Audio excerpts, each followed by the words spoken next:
ቀራጭ ለምን ኃጢአተኛ ተባለ? ይህንን ታሪክ መነሻ ያደረግኩት የቅዱስ ማቴዎስ ሐዋርያ ወይንም የሌዊን ታሪክን መሰረት ማድረግ ነው ጥያቄውን ለማቅረብ የቻልኩት። እንግዲህ በዛ ዘመን የነበሩት ቀራጮች እንደ ኃጢአት ይቆጠሩ ነበረ።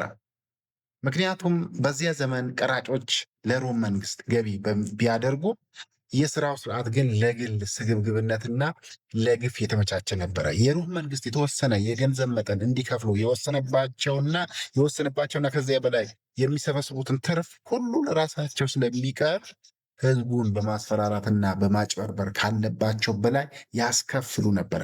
በተጨማሪም አይሁድ ራሳቸውን የእግዚአብሔርን ህዝብ አድርገው ስለሚቆጥሩ ለጠላትና ለባዕድ አምላኪ ሮማውያን ወገኖቻቸውን አሳልፈው የሚሰጡ ቀራጮችን እንደ ከሃዲና በሃይማኖታዊ ስርዓት እንደ ርኩስ ይፈርጇቸው ነበረ።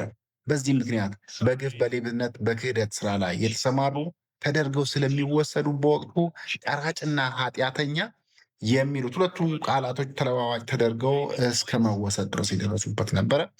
ይህንን ቪዲዮ እና ሌሎች መሰል ቪዲዮዎች እንዲደርሷችሁ ሌሎች ጋርም እንዲደርሱ ባካችሁ ላይክ፣ ሼር፣ ሰብስክራይብ